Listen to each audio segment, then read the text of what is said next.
All right. Welcome to your real estate podcast. I believe this is episode number. Welcome to your real estate podcast. This might be episode 14, I believe. And I am at a home that is for sale in Upper Marlboro, Maryland, that I currently have listed. And just wanted to go through the step-by-step home selling process. So if you're looking to sell a house such as this one that we have on the market here, we're just going to tell you the step-by-step process of selling a home, right? So step one, you want to access your home's value. What that means is you want to get an appraisal, or you want to do a CMA, a comparative market analysis. Just look in your neighborhood, see how much homes are going for, so you can know the value of your home, right? You consult with a real estate agent. My link will be in the description down below. But you want to give yourself some time to kind of do some research, right? Get a professional appraiser. I always recommend that. It's going to cost you some money depending on the size of your home. You may pay a few $100s or $1,000 or more, depending on the size of the home. But an appraisal really is, carries more weight than a CMA, right? It tells you exactly what the market is, what the value is for your home. But you need to know, just because you have an appraiser doesn't mean buyers are going to pay that price, but at least it gives you an informed decision. You can stand on it. You can show it to buyers. This house appraised for X amount of dollars. I'm not taking anything less than that, right? But selling ultimately comes on your need to move. If you can hold on, you can hold on and actually get what you want. But if you need to move, sometimes you may need to compromise. But step one is access your home value. Do some market research, see how pricing in your neighborhood is. Get an appraisal. I really recommend it for sellers. Not everybody does. A CMA can suffice, but it's not the same. An appraisal is something more.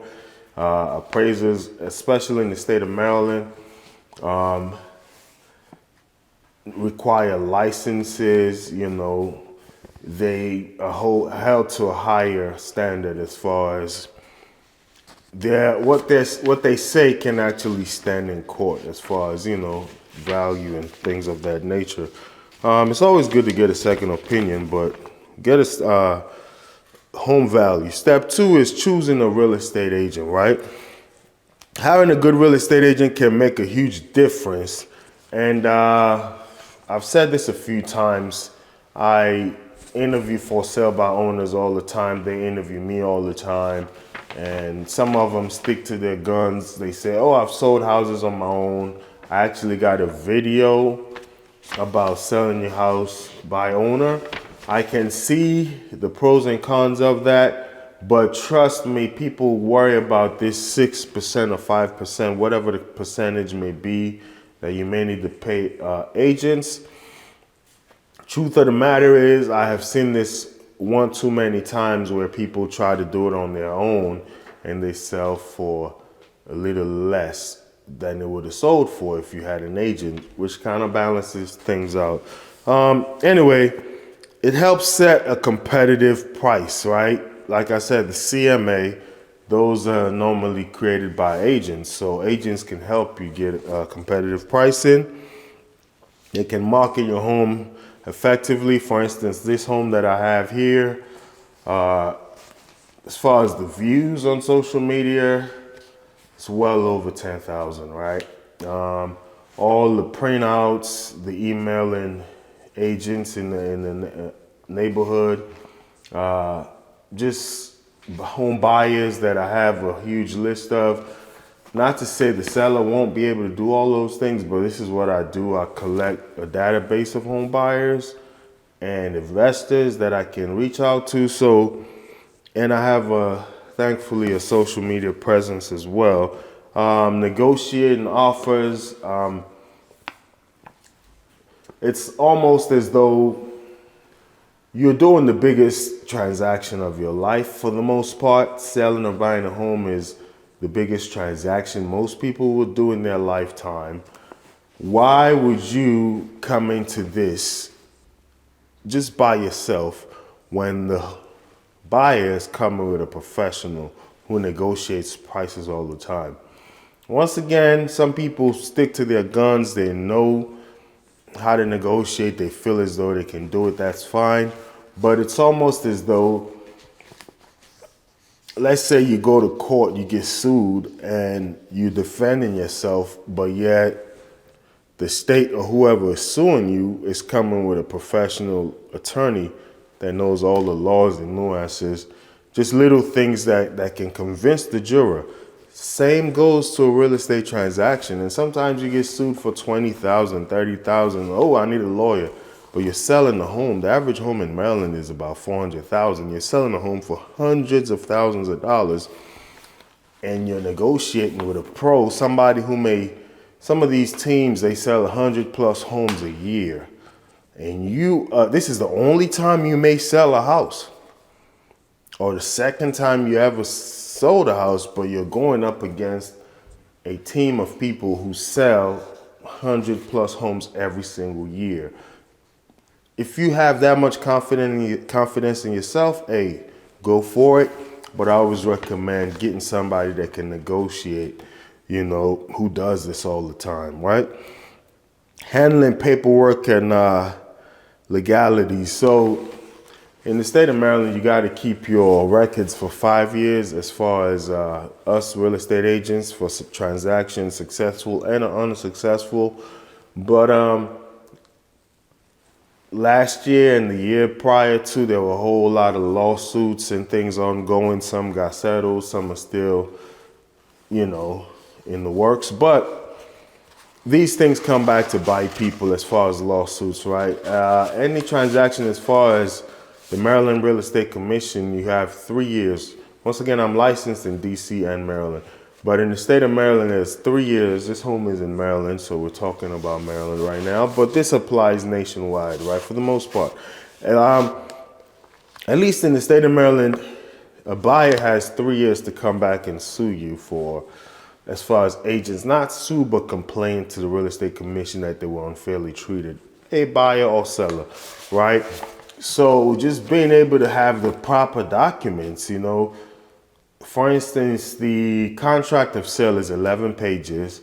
Then you got an inspection contingency. You got a financing addendum. I just wrote an offer for a property yesterday that has a solar panel. There's a solar panel addendum, inclusion and exclusion forms. If the house was built prior to or in 1978, you need a lead-based paint form and a pamphlet. There are just all these documents that are legally required, right? Escrow deposits.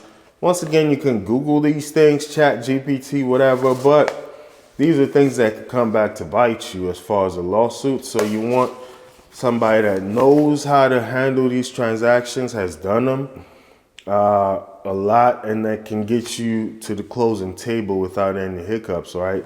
So technically, as soon as I get on the contract, I just kind of set reminders. Okay, inspection needs to be done at this time. So these are all the things, legalities, like there are timelines that need to be met. Even though you sign a contract, for instance, the inspection need to be done within 3 to 7 days, whatever you agree on, right?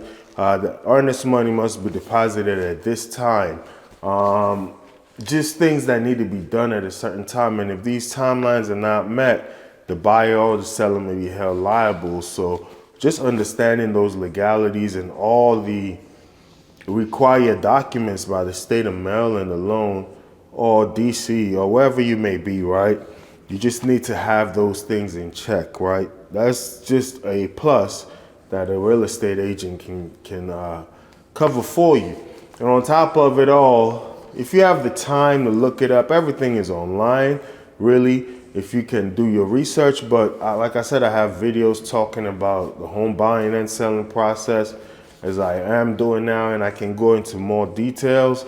But the truth of the matter is, having somebody who does this all the time just helps. And on top of it all, some people are professionals. They have their own jobs. Like if you're a doctor, a surgeon, a teacher, a professor, even if you got whatever kind of job you have, if you're handling all those things, or if you're just raising kids, whatever it may be, and now you're handling this transaction that has all these timelines, to me, I just believe it's better if you hand it over to somebody who is going to take full control of that, because once again, we're talking about hundreds of thousands of dollars here. So the saying goes, don't be penny wise, pound foolish, right? Don't try to save a penny and lose a dollar, is all I'm saying. Penny wise, dollar foolish, however you try to look at it. Don't try to save a penny and then lose $100. So just get somebody. It may cost you a little bit, but as far as what is going to save you on the back end, or sometimes, as I mentioned, if you get the right agent that can market and price your home in a competitive manner, you might end up getting more money. Anyway, just choose your right agent. Step 1, assess the value of your home. Step 2, choose a real estate agent, right? Step number 3, prepare the home for sale. So this home right here has been prepared for sale. Everything is brand new.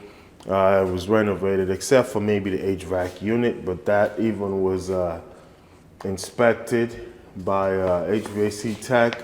But this is a different kind of home, I would say, because it's it was completely remodeled, let's put it like that. So it's different. Most homes, people live there and then they want to sell it. All I'll say is just prepare for sale. And here's the thing, right? If you're living in a house now, you know, people always say, oh, when I buy a house, I'll fix it up. And as soon as they move in, life happens and they don't end up fixing the house. To save yourself some cost, do some spring cleaning annually. Anytime there's spring cleaning prior to the holidays or after the holidays. So for the holidays, you're preparing for family, you deep clean the house. After the holidays and all those foot traffic, you know, you clean your baseboards. Excuse me. Just do some regular annual cleaning and touch-ups and minor repairs. Don't let things fall apart. So when it's time to sell, you don't have this huge bill of repairs that is due, right? If you constantly keep your house up slowly, when it is time to sell, you may not need to do a ton of repairs. So I would say touch up paints, right? You want to touch up paint. You don't want people doing a tour and they see fingerprints all over the hallways, the stairways. So touch up paint, declutter. So people want to see a house. They don't want to see your life. They want to see how it's going to look when they live there. So they don't want to come in and see everything you have, your personal family pictures and all those things. Those, you know, they want to buy a house. They don't want to buy your lifestyle. So what I'll say is the key or the target is 70-30, right? You want to take away 70% of your personal things and just keep it at a 30. So a good rule of thumb is it should look like almost like a furniture showroom, right? When you go buy furniture, you see how they set it up there. That's called staging. Staging, if possible, stage the home to help buyers imagine themselves living there. If you're not sure, you know, just talk to your agent once again. Agents may have staging partners. Some agents do the staging themselves. So homes that are staged sell 10% more. Sell for 10% more than homes that are not staged. So just something to think about. The staging and decluttering the house, you know, you want to make it look like a showroom. That's the key, right? The appraisal normally would let you know what the house is valued at. This is not a must, but it's something to think about. Probably getting an inspection done so you know the problems with the house and what you need to repair. just so buyers always have this inspection trap that they set. You know, as a buyer, that's why I said get an agent. As an agent, it's a trick I have up my sleeve. If I know my buyers maybe $10,000 short, and I've done a walk in the house and I see about $15,000 worth of repairs that may work, that may be needed, you set an offer close enough. Then when you do the inspection, the inspector is going to give you a list of things, and then you come back with that, oh, all these repairs need to be done. Can you drop the price down? You know, so it's a trick that buyers agents use. So as sellers, these are all the things, the nuances you need to be mindful of just going into this against a professional. But anyway, be mindful of that inspection trap. So what I would recommend to sellers, you don't have to, but it's another few $100s or $1,000 depending on the size of the home. Get an inspection so you know the repairs that need to be done. And if they're like huge repairs and you don't feel like doing it, the as-is sale is an option. But you have to disclose these things. You know, that's the trap and the negative and positive with an inspection. If you do get an inspection and you know about the defects, you have to disclose them. So either you get an inspection, get the property fixed, or at least you know what you're getting ready to sell, right? But if you fix all these major and obvious repairs, leaky faucets, chip paint, you know, if you know the HVAC doesn't work, your roof leaks, whatever it may be, you get all those things repaired. It just gets you selling with confidence. And once again, that 3-year period of a buyer coming back saying, you know, you sold them something fraudulent doesn't necessarily have to do with sellers. That the 3-year thing is really for agents here in the state of Maryland. At least for buyers or sellers to go to the real estate commission with a complaint. So yeah, but anyway, do some repairs, right? Next thing is curb appeal. That's, you know, first impressions matter. The first thing people see is the curb of the house. That matters. And you know, sometimes people are coming to buy a house, and as soon as they're driving in, they see the neighbor's got like 10, 15 cars in the driveway, trash all over. That already is like gonna discourage them, right? The same applies to when they drive in and they come into your yard and the grass is overgrown, there's leaves everywhere. This is the winter time now.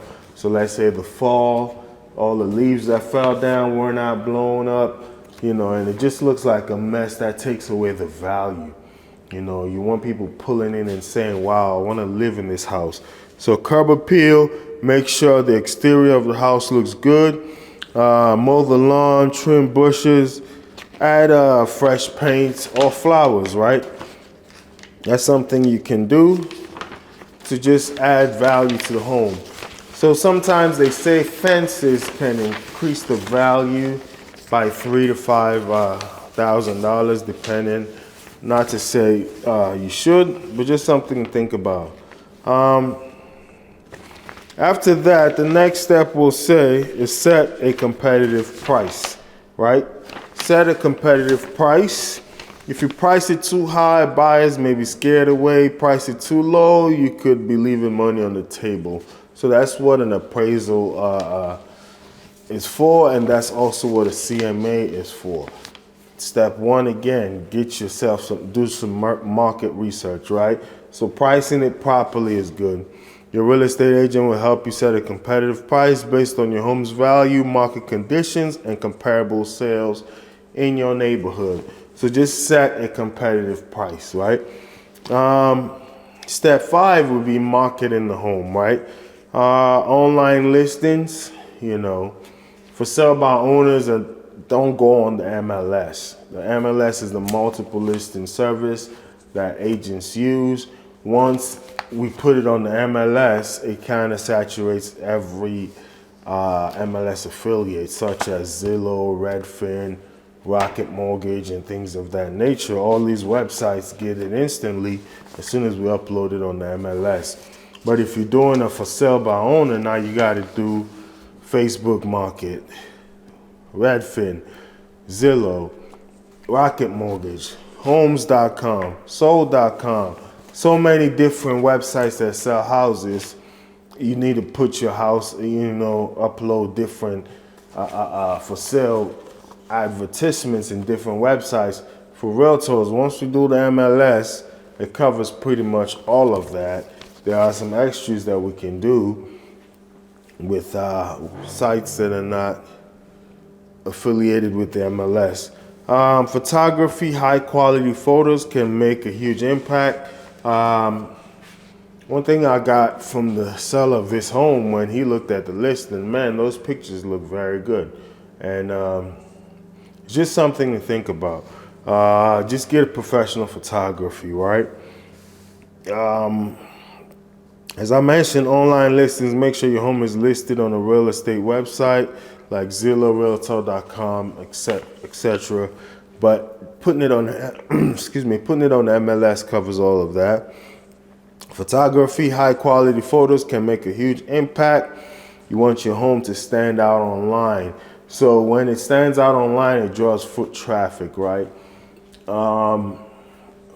This is a video for sellers, but as an agent, I know the tricks to the trade, taking pictures at an angle, the lighting, so pictures are very good, but I always advise buyers to always go look at the house because some photographers know how to work wonders, right?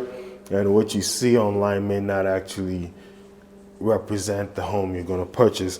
But anyway, at least on the seller's point of view, good pictures drags the buyers in, it brings them in, captivates them, right?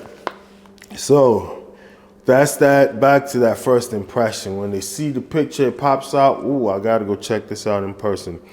Open houses and showings. So this is an open house we did right here, and we just used the opportunity to do this video actually.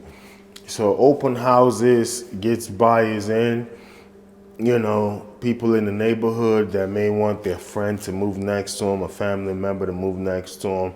And professional open houses, got signs all over the neighborhood, letting people know there's an open house.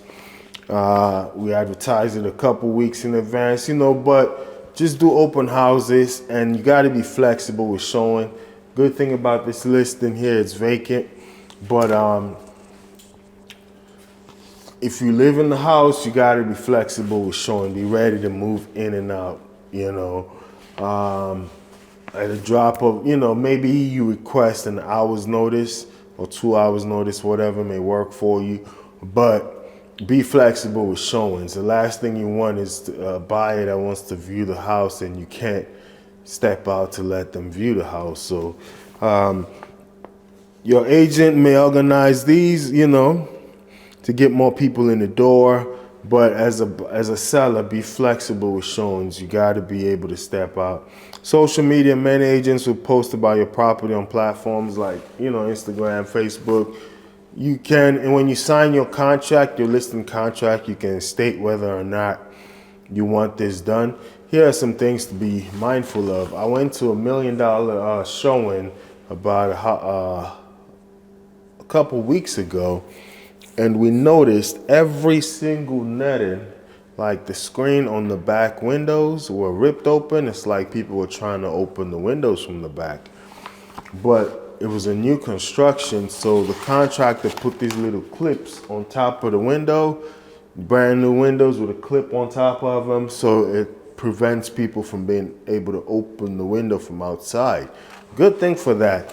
Or else, what we found out was in that neighborhood, these teenagers would go break into these houses and just throw parties. It's even on the news. They would just post a party at this house, but it's a house that's for sale, that's vacant, and they just vandalize it. So that's why you really need an agent. Search for a good agent that's really on top of their game, because some agents just put a sign in front of your yard and they disappear, and people may come in and do anything with your house, right? So you want, really want an agent that's going to use a Sentry lock rather than a combo lock. Sometimes the Sentry locks may have issues, but at least have an agent that's on top of the game, constantly checking on your home, because somebody may come, you got malicious people out there, may come look at your house and then they know it's vacant. They come in, break in, and just throw a party. This is really going on where teenagers just go, they see a for sale sign, they post online about a party at the house, they break in and throw a party. I was shocked when I'm touring the property, $1 million listing with this couple, and they pointed it out to me. I didn't even notice. They said all the screens on the back are ripped up. So somebody cut the screens and literally tried to open up the windows, and the gentleman was showing the house to his sister because he lives in that new development, and he said his neighbor had, a couple vacant houses down the block got vandalized by these teenagers. So he knew about that, and that's why I mentioned open houses, sharing to your neighbors that live in that area, because that was a perfect example of a brother already living in that cul-de-sac, wanting his sister to come live in there. So they were looking at the house for the sister, and the brother was aware that this was going on with the teenagers in the neighborhood, right? Yeah, so that kind of touches on two things. One, why you need to market the neighborhood. You can door knock the neighborhood. You can send them hand mails or flyers, because you never know who may want a friend or a family member to move close to them. But also, when you have the house vacant, be very mindful to have your agent check on it periodically, after showings. This listing, for instance, after the showing, came back just to check on it, and we saw that the lock wasn't done properly, and you just wonder, like, why did this agent not close this thing, properly? So these are just things to be mindful of. You want somebody that can check on your house and make sure nothing wrong happens to it. But anyway, be flexible for showings and open houses. Step 3, show your home, right? Step 6, we already talked about that. Have it neat and clean. So if you do live there, you really want to keep it clean so you can kind of step out, at a moment's notice. Some sellers like to be there when the house is being shown. One time, a buyer was very happy that the seller was there. The seller was able to answer a lot of questions. Other than that one time, most of the time when I show a house with a buyer and the seller's there, it has not really gone too well. The buyer doesn't feel too confident checking out every corner. It's just like you got Big Brother looking over you, so some buyers don't feel too confident. Well, actually, I'll say two. One of the houses I got on the contract now, the buyer was very happy to meet the seller. So sometimes there's a plus with the seller being there, but you don't want to be too intrusive walking behind the buyers. I would recommend, if you can, step out. But if you want peace of mind and you want to be there while they tour your property, fine. It just doesn't give the buyers the most comfortable feeling when somebody is walking behind them and watching over them. They want to come and be able to open all your drawers, look everywhere, make sure it's a big purchase. They need to be able to look at everything. But anyway, it can play both ways. Whether you stay or leave for a showing, I've seen the plus and the negative. All I'll say is just make it available, make it clean. Yesterday, it's kind of crazy. I'm actually submitting an offer for this house, but it was bad. When we walked in the house with one of my buyers just yesterday, there were food chips on the floor. One of the rooms we weren't even able to look because we could hear the dog barking in the room. So we didn't open that door. So now my buyers are submitting an offer with a dog. in one room that they didn't view. So now we got to give them a buy and hold harmless kind of thing because they didn't get to see the entire house. They will see it though, as if the offer is accepted, I'll see to it that that dog is moved out. But these are all things, like I said, get an agent, because a buy or hold harmless is like, for instance, a military couple buying a house, but they can't see it because the family is out of state. So they need this form saying hold harmless. They're buying it without seeing it. So these are all the legal things we talked about that sellers may not be aware of that they need to provide buyers. Anyway, or the buyer need to get themselves. Either way, make sure the house is ready for showing. Yesterday, like I said, there were food chips on the ground, like potato chips. You can see it's a owner-occupied home. Dog droplets in the back kitchen area. It was just unsightly, The buyer liked the property, and I actually wrote the offer last night and submitted it to the buyer this morning to sign. But personally, that wasn't a good showing, if you ask me. The buyer wasn't able to go to the backyard. I opened the back door and got to the backyard, but they were just good, being that the dog was barking. There was like food everywhere. The buyer just wanted to be in and out. So, that could have turned that buyer off. Good thing is the location was pristine for them. They still told me to submit an offer. But, when you are showing your home, make sure it's welcoming, and it's clean. Just something to think about.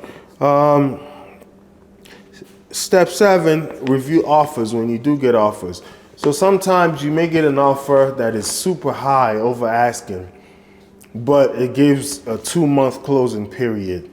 Is that what you want? Are you willing to wait 2 months? So the dollar amount that you get may not always be the best. Sometimes people may do a very high closing, but so many contingencies. I can't close on this transaction until I sell mine.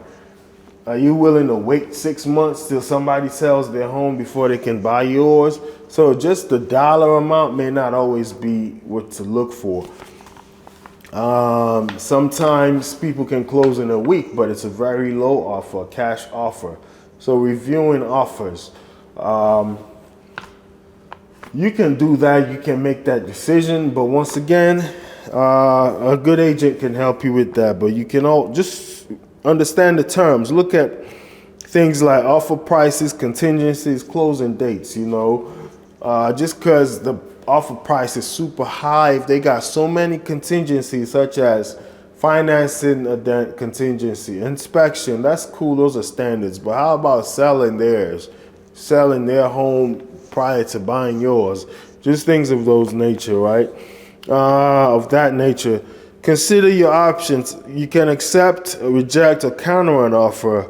Once again, your agent will guide you through this process, but a home, as I mentioned to home buyers all the time, is not worth what is asked for. It's what you negotiate. That's what the house is worth. So an appraiser can tell you the value they appraise it as.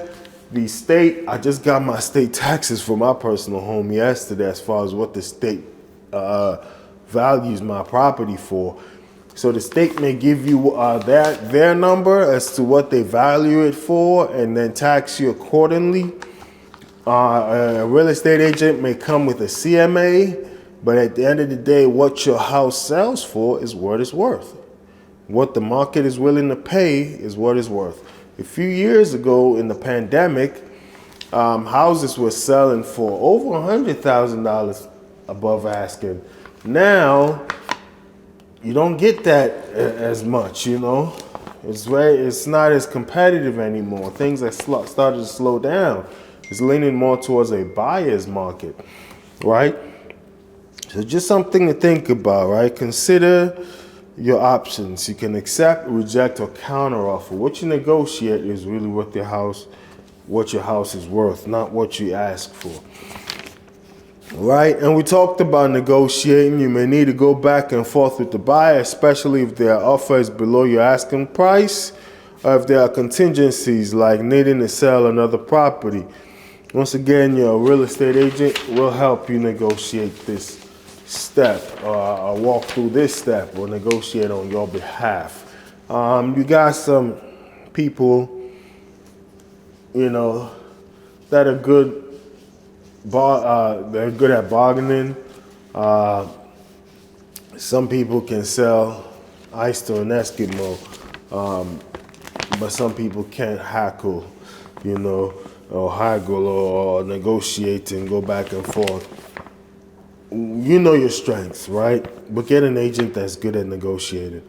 Step 10, complete inspection and appraisals. That's where the buyer goes through these things.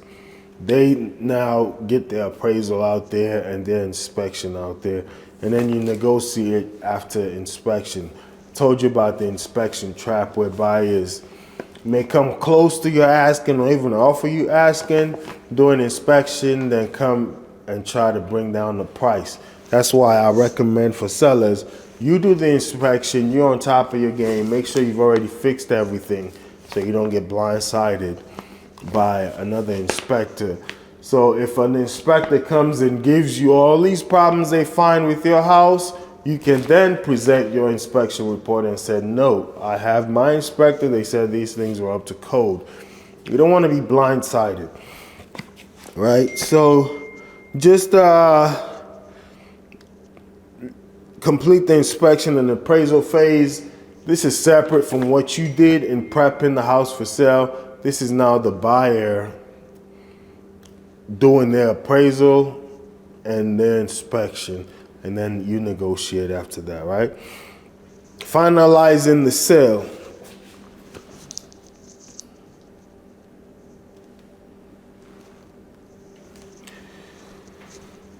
Finalizing the sale.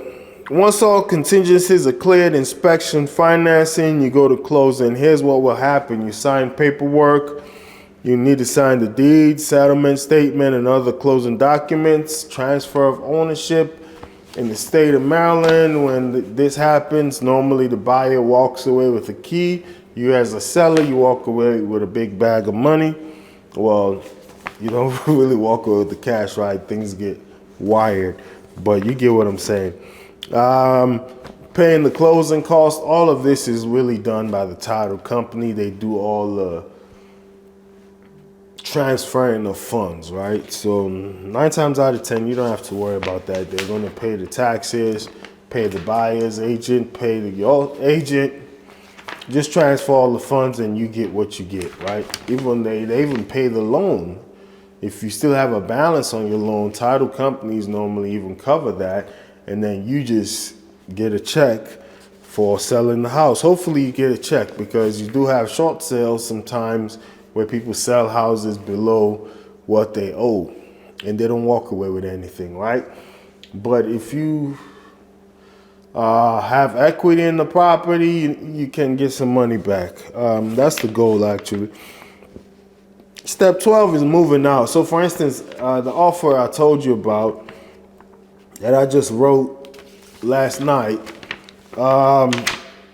we saw a lot of furniture there, and like I mentioned, a dog and, you know, other unsightly things. And the buyer, one question they asked me is, this house for sale? I'm like, yeah, it's for sale. We have a 30-day kind of period, not etched in stone, but normally it takes on average 30 days. And by the time all these things happen, that seller should have moved out. So, you know, you got to remove all personal belongings, clean the house for the new owner, leave any agreed upon appliances or fixtures. So, one thing I'll say is, when closing occurs, you know, buyers typically do a final walkthrough, because you may have told them, we're closing on the 10th of, let's say, any month, January or whatever. The buyer would walk it on the 9th or the 8th. Some even do it on the 10th. And if they do a final walkthrough and they see the house is not in the condition upon which they signed, you know, they can back out, or can require you to get it fixed and say, we're not going to close until you fix these things, you know. So my advice to you is, make sure the house looks exactly like the buyer expected it to be. If anything happened, let's say you were moving and you damaged something, be proactive, get it fixed, or at least communicate it. That way you don't get blindsided by somebody walking out of a deal because you took a refrigerator that you told them you were going to leave, things of that nature. Your ultimate hub for real estate insights, breaking news, entrepreneurial wisdom, investing strategies, and self-development hacks. If you're ready to expand your mind and stay ahead of the game floor, you're in the right place.